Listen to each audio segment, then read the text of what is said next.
Movember 2022. I'm doing some makeup videos now. For this video, I'm going to look at an overview of sex addiction, how to assess for it, how to treat it, and what recovery would look like. So let's get into it. We're going to look at defining addiction, the criteria for assessment, treatment outline, a recovery explained. I'm going to look at Patrick Carnes' 30-task model. I'm going to look at relapse prevention and betrayal trauma healing. We're going to look at this idea of isolation to regulation to connection. Disclosure process explained, recovery with transparency and integrity, and if we're in a relationship, how do we restore that? How do we restore trust and give the relationship hope again? So generally people come into treatment, something has happened, life is blown up. There's sometimes been discovery from a partner, there's been betrayal trauma as a result, there's disclosure trauma, sometimes staggered disclosure trauma, and this secret life is revealed. Patrick Carnes says there's a moment of truth for addicts, that for all addicts, a moment comes when they need to realize that they have a problem. And the idea is sometimes that they mightn't be able to, but they really need to. And I've seen guys come in, they've just been caught, but they think that, what they're doing is not that bad. But there needs to be a time where we realize there's a problem. So the first question people are really asking is, am I an addict or not? And I used to say, am I an addict or an asshole or not? But it's too harsh. The fact of the matter is that there's a problem and we need to look at what might be the solution. So is this a use issue, an abuse issue, or some sort of addiction issue, which is then going to, if we're partnered, have an integrity disorder issue as well. So it's one thing to have the addiction, but if I'm hiding it to participate in it and harming others, then I have to look at the harm caused as well as the harm that I'm creating for myself with the issue. So if you define addiction, addiction's a primary chronic disease of the brain, reward, motivation, memory, and related circuitry. Dysfunction in these circuits leads to a characteristic biological, psychological, social, spiritual manifestations. And this is reflected in an individual pathologically pursuing reward and or relief by a substance or a behavior process, which is what we've got with sex addiction. So Carnes in the Facing the Shadow resource of his, the first couple of tasks of his 30-point plan are looking at, well, what is it? If we were really going to break delusion around addiction, it is an illness of escape. Its goal is to obliterate, medicate, and ignore reality. It's an alternative to feeling hurt, betrayed, worry, or loneliness. It cripples the ability to know what is real. It weaves a string of rationalizations and delusions and makes it impossible to cope with everyday life, families, jobs, etc. So if we look at the 10 criteria for addiction, here they are. That there'll be a loss of control. There'll be a clear behavior in which you do more than you intend or want. There will be a compulsive behavior, a pattern of out-of-control behavior over time. That there's efforts to stop, it's repeated specific attempts to stop the behavior, but they fail. That we lose time, significant amounts of time lost doing and or recovering from the behavior.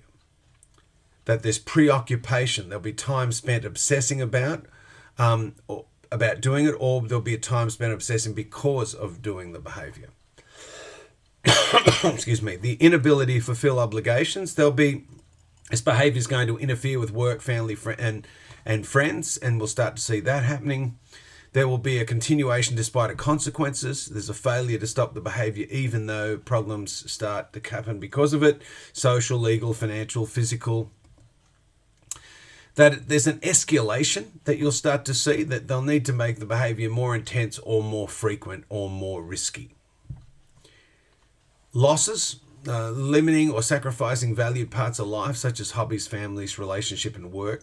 Now, this can be all a little hard to accept and understand sometimes, because I've seen guys come in and say, oh, no, it's not that bad. But when you add up the time spent, or if someone's discovered and looked at the time spent online, they're shocked at how long you've been on there. And yet, when you're in the trance of it, it doesn't feel that bad, right? There'll be withdrawal and craving symptoms due to the phenomenon of craving. So stopping behavior causes considerable distress. Anxiety, restlessness, irritability, or some sort of physical discomfort can happen, even with process addictions like sex addiction. And then the last one is denial. There is a saying in addiction that that's the only disease that tells you that you don't have it.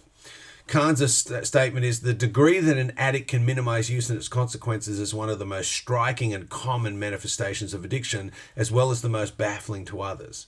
Breaking through this denial is a critical component of addiction treatment.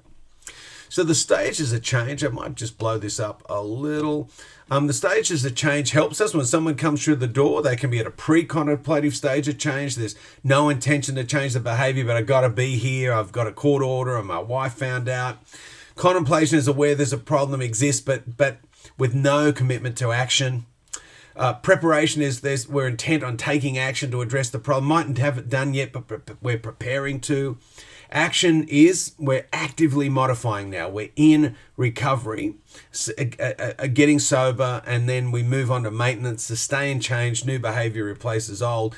What we have to watch out for is that we can relapse. Now, you can relapse at any stage in this, but we can fall back into old patterns of behavior. So when we're relapsing, though, we can learn from each relapse, and that can be really useful. So there's 10 types of sex addiction, and that can be a little odd when you go to a 12-step meeting, and if you've got one particular type or two and people have got really different types, it can feel like, oh man, I don't belong here. But what we look for is the similarities and not the differences around that criteria. If you've got criteria in yours and they've got criteria in theirs, you can have a whole other different type of addiction, and you will learn from somebody that's going through this recovery process. So, fantasy sex, sexually charged fantasies, relationships and situation arousal depends on sexual possibility. Seductive sex role. So there'll be a seduction of partners. Arousal is based on conquest and diminishes rapidly after initial contact. Voyeuristic sex, visual arousal. So the use of visual stimulation to escape into obsessive trance. Exhibitionistic sex, attracting attention to the body or sexual parts of the body. Sexual arousal stems from the reaction of the viewer, whether there's shock or interest. Paying for sex, purchasing of sexual services. Arousal is connected to payment for sex, and with time, the arousal actually becomes connected to the money itself. Trading sex, selling or bartering sex for power. Arousal is based on gaining control of others by using sex as leverage.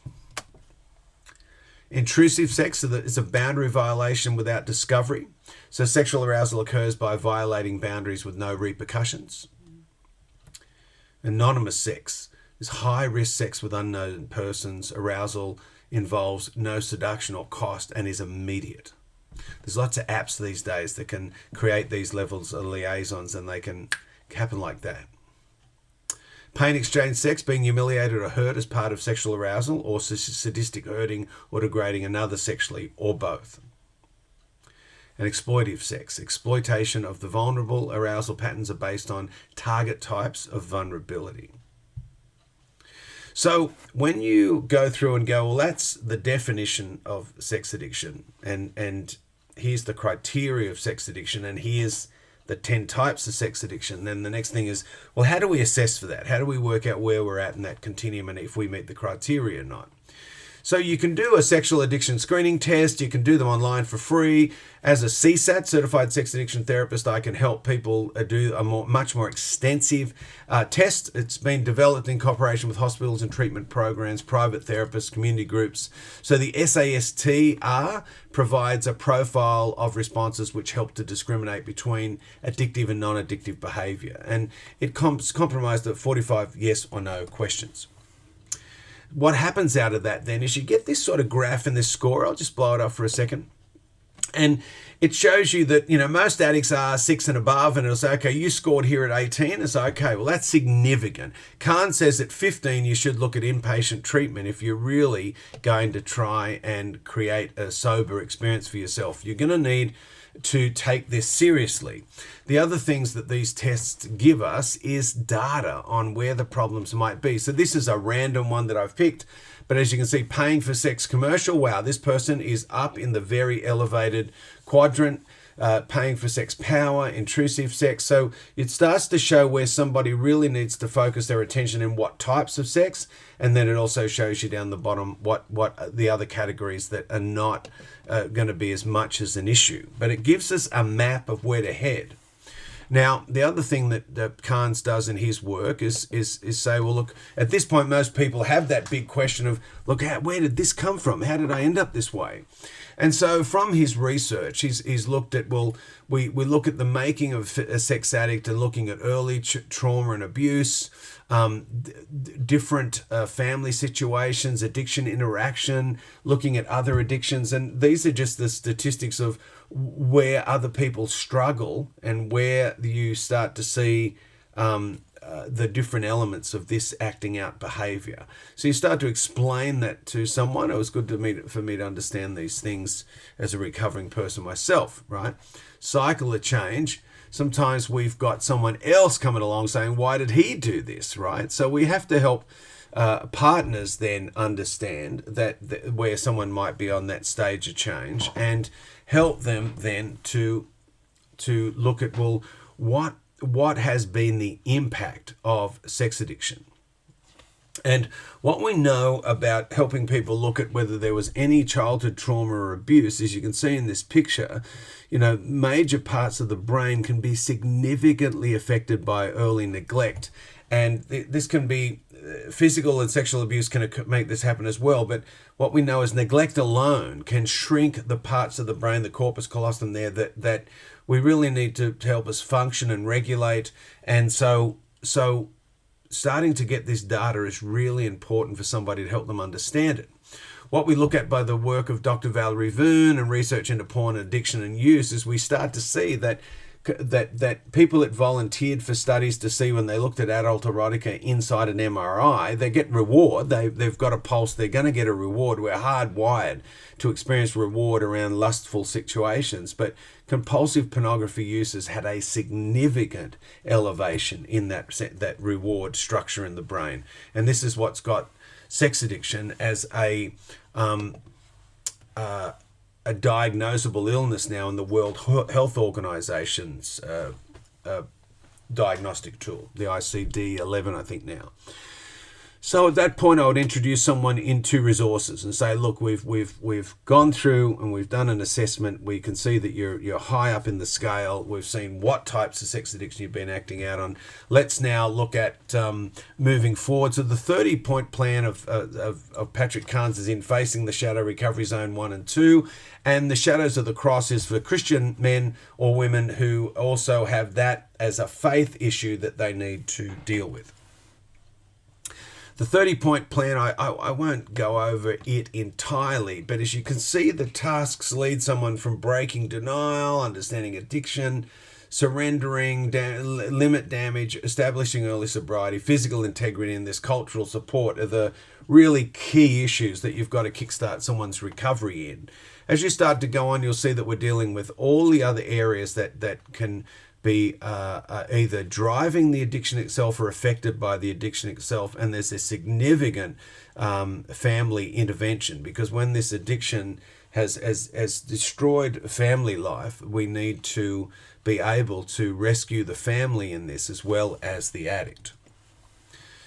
Carnes then goes through and describes that process, that it's a competency building process. So in each stage, in those first 7 tasks, he outlines what sort of tasks you'll have to do and how you will benefit from doing those tasks. So we will break through denial, understand the nature of the illness. We're going to surrender to the process. We're going to limit damage from the behavior, establish sobriety. We're going to ensure that there is physical integrity and participate in a culture of support. And it shows you how you're going to do that, the different tasks that you're going to invest in. It will help describe to an addict the cycle of addiction. Most addicts spend a lot of time becoming aware they're acting out behaviors and swearing they're never going to do that again. But what we need to look at is, to get well, is the whole cycle. What are the core beliefs? I'm a bad and unworthy person. No one's going to love me as I am. Impaired thinking. It won't really matter. Everyone does it. Preoccupation. I go into fantasy that triggers objectification and euphoric recall. I then, if I'm a porn addict, might go into my rituals of creating a bit of time, getting a bit of privacy. I then act out. We then go into shame and guilt, but all of that is activating the wards, reward, memory, and motivational circuitry, and then eventually this leads to problems, unmanageable circumstances in our lives, and we get stuck in this cycle. So part of Carnes' work is really helping someone understand that cycle and recognizing that if I'm going to get well, I'm going to have to really swap the whole system over and move to new beliefs, empowered thinking, behaviors that focus me on recovery, rituals that are about recovery, really getting me into a recovery zone. And I'm going to build resilience and reward as a result. And instead of activating the brain in a diseased, dysregulated way, we're going to work on these tasks that are going to help us to regulate our state and make recovery something that is not just about abstaining from something, but we're actually creating a life that we really want to actually live. So, relapse prevention, this is where you've got to tell people the good news and the bad news. The bad news is that you've got an addiction. The good news is you can do something about it, but you're going to have to invest in your recovery. And that's a lot harder to get people to invest in their recovery. They want to go and fix their lives. They think they can control the behavior. But if you can convince somebody, what you need to present to them is that we need one-on-one therapy, group therapy, and that offers in between group support, 12-step meetings. Encourage people to go to the second half of the meeting. So join the fellowship, not just the 10 meetings. Get a sponsor in that 12-step world so you can start to work through the steps. They will coach you through the steps. Learning to do outreach calls, very strange thing. I'm not ringing other male sex addicts. That's crazy. But by doing outreach calls, you can make it a call. You'll take calls because once you start ringing people, they'll ring you. The positive behaviors of all of the above lead to a state of connection. So we have this accountability, we start to be more transparent, and we start to practice in our recovery cohort more honesty, which is really going to be necessary as we start to help our partner heal. Now, what we know about this addiction is that largely if we've acted out and we were partnered, that there was a sexual betrayal in the family system, that it was compartmentalized, the secret basement of Dr. Iman Manwala is his work. We gaslit people, we lied, if we got caught, we just did staggered disclosure. We never told the whole truth. We trickled the truth. We manipulated people's versions of us. That there would be, illness and deception, and you largely then have really injured everyone else in the house that doesn't know there's like this secret meth lab going on underneath. And so that leads to a very difficult situation with two people now injured. One, the partner who didn't deserve it, didn't create it, but now needs to heal their own sort of injuries from discovery and disclosure trauma, that there's betrayal trauma, complex PTSD symptoms sometimes, that they've got this reality ego fragmentation. They don't know what's real or not real. They've got a deceptive, compartmentalized sexual relationship reality issue that they're just not sure what's going on. There's this deceptive sexuality trauma because the other person has not been who they said they were. They've actually deliberately misled you, and that there could be at the core other attachment issues, but it's never assumed. But it has been, in my experience, where some women come in and they've got to look at, well, my father did this to my mother, or they've got their own injuries from back then, but it's never assumed these days. We use a pro-dependent model that if a partner is going above and beyond to help their addict get well, they should be celebrated, not pathologized. On the other side, the addict's got to deal with sex addiction. There could be other addictions and other mental health issues that we need to look at. That there will be an integrity abuse disorder that Manwala talks about, that they've deceived someone else, injured someone else, and now created an unwell situation for someone else. We need to look and see if there's any compulsive entitlement. Commonly, people just look at addicts and say, they're narcissists. But the fact is, there could be a compulsive entitled sexuality issue going on. And with addicts, most likely, there's going to be some level example, a developmental trauma around sexuality or their upbringing. And so it's a complex situation. I've mentioned the work of Dr. Minwala. It's certainly worth a look. He says that sex addicts seeking treatment must identify and own the harm they've caused others. If we can't do that, we're not going to get well. Now, in this presentation, I've got a lot of information about some of those terms that I've just said. He goes through and defines them. I'm not going to read through each one of these slides, but I'll just name the headings. So what is deceptive, compartmentalized sexual relationship reality? That's there for you to look at. And he goes through and describes the different features of it. And these slides are there for you. I'm just letting them stay up on the screen for a little bit so you can pause it and read through it. And you can find this work on his website, which is listed in that slide. If you put in Dr. Omar Minwala, the Sexual Health Institute, you will find all of his work. So what is integrity abuse disorder? And what is compulsive entitled sexuality? All these are taken from his website. But what's it essentially mean? It means that when partners come together to try and get well, the addict is struggling with this new reality, being sober. They've got a very distressed and sometimes PTSD-driven partner. And so they end up playing limbic ping pong. This is the difficulty that's in front of us, that the addict has to learn to make his partner safe. But if he's got developmental trauma also, it becomes very difficult for them to feel safe. So what you're trying to do is learn different ways to bring safety into the relationship. One is we've got to be sober. We've got to look at where addiction came from. We look for creating safety with safer check-ins. How do we check in the relationship so we can constantly be bringing up our stuff instead of hiding it? The AVR formula I'll describe in a second. The acknowledge, validate, and reassure from Carol Jurgensen-Sheets. Partner support groups and counselling need to be looked into. The addict needs to look at recovery and accountability software and protocols, and a full disclosure process needs to be looked at. Help a Heal, and there's a new book called Help Them Heal for couples, which if I could put the slide for that book at the end, but Help a Heal is where you'll find the AVR formula and CPR techniques to help you with the relationship, for addicts to understand the effects on the brain of trauma and why partners get so triggered. Really important book. So in that book, she looks at a relational CPR, how to identify a trigger, orientate someone to the here and now, de-escalate in safety and stabilize through the AVR system, and how to socially engage and so a partner can regulate and notice this and start to somatically soften the stress that's constantly being pulsated through their body. The AVR formula versus defending and deflecting and disappearing. I've done other videos in Movember on that, so you could probably go there for depth. Go to Carol Jurgensen-Sheets' websites for depth. But it basically is saying when our partner's triggered and they've flipped their lid and gone to their limbic system, us trying to have an executive conversation with them is futile.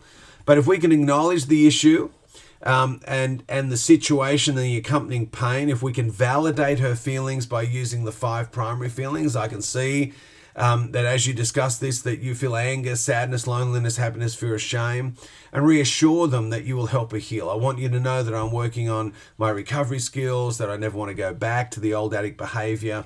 And I also like to reassure partners, I'll do anything I can right now to help you feel safe. Do you need to activate a protocol? Go through my phone, go through our history, look at my GPS, contact a friend. What can I do to help you feel safer right now? The safer check-in, which I talked about, is really useful. I do a whole video on that, but I'll just flag it here that it looks at how an addict can check in with their sobriety, be accountable, check in with their feelings, express what they've learnt this week about their recovery, really reassuring to partners. They want to know you're doing something and doing something specific. And what's your plan for your recovery? And for them, they get to check in their safety, acknowledge their own safety around how it was that week, feelings, express the hardest time they had, and any requests for safety moving forward. So it's really useful for addicts to get good at safer check-ins. I generally tell addicts, write out your answers, because we freeze under pressure sometimes, or get angry under pressure. So there's instructions for the safer check-in, and as I said, I've done a whole video on that. They're really good to follow. Setting a designated time, planning ahead, be prepared what you're going to say. Addicts especially, write your stuff out. You're going to decide who's going to go first. Give each other that space. Use a talking or listening boundaries when they respond, and remember the process is to traumatize people being vulnerable. So be gentle with yourselves. Take a break if you need it, and then come back to it. The books that are really useful in this area, as well as Carnes' stuff, Sex Addiction 101 by Dr. Rob Weiss, Out of the Doghouse for Christian Men, Cruise Control if you're a gay person. These resources are really useful in recovery and worth mentioning.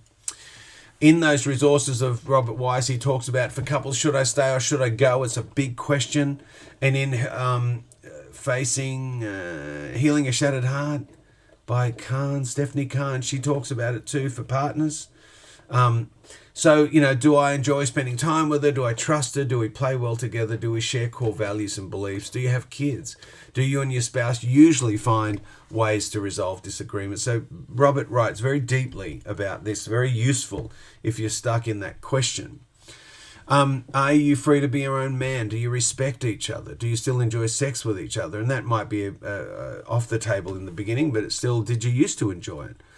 Does your relationship roll with the punches? Are your relationship expectations realistic? Have you done this before? So have you acted out before? It's not your first time, or with other women in other relationships. Have you been? Are you both invested in saving it? Are two really powerful processes we need to look at to make that decision of whether I should stay or go.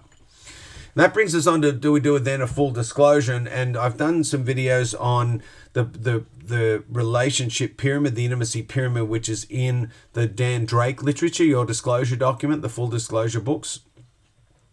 And so usually what we know now about attachment is partners need to know the truth so they can feel safe, so that safety leads to trust, and it opens their heart back up to be vulnerable and love again. And so to do that, they need truth. And so the disclosure process discloses all integrity breaches, answers all the partner's questions. A partner's impact statement is read to an addict. An emotional restitution letter is read from the addict to the betrayed partner. Boundaries and bottom lines are established, and they create a recovery protocol and full transparency, integrity, addict in recovery, betrayed partners receiving support, and then they move on post-disclosure with relationship counseling for the couple. That's where I'd recommend Jurgens and Sheets' book, Help Them Heal. The idea of going from isolation to regulation, especially for an addict, is it's not just about not doing that old behavior. We need to create safety and learn to be present. Carnes really highlights how difficult that is for an addict. The treating addiction is treating trauma. So once we treat the addiction, there's going to be underlying issues. We might need to learn mindfulness and meditation skills. Exercise, nutrition, and sleep are critical foundational behavioral changes we have to make just so the organ of the brain can heal. We need to learn how to ground ourselves when we're triggered. The 13 Tips to Deal with Emotional Flashbacks by Pete Walker's handy there. Yoga, massage, trauma release exercises, stretching, depending on what your faith system allows you to invest in, is critical to get stress out of the body in early recovery and relieve the post-acute withdrawal symptoms. Create a support community. So if not 12 steps, something else. I just don't see people getting well doing this on their own. We've got to learn to connect with others. And the goal is family restoration as a result of this. So I've got some websites there. I'll blow it up so people can screenshot it. These will be for partners that I think are useful resources to have. And I also then look for, I've got some websites there for people to look at for 12-step meetings. Robert Weiss, Dr. Patrick Carnes, the Center for Healthy Sex with Dr. Alexandra Katahakis, Vicky Tibble Palmer's website, Dr. Minwala's website, Dr. Doug Weiss for Christians. So it is the end of that presentation around sex addiction, assessment, treatment, and recovery, including recovery for the couple. I hope that's been useful. It's a lot of information to put in one place, but you can pause it, take the resource, guide yourself there, and it answers that big question, am I an addict or not? And if I am an addict, what do I need to do? And how do I help my family? So with that, I'll be done for this one. I hope you look forward to doing and seeing you in the next video.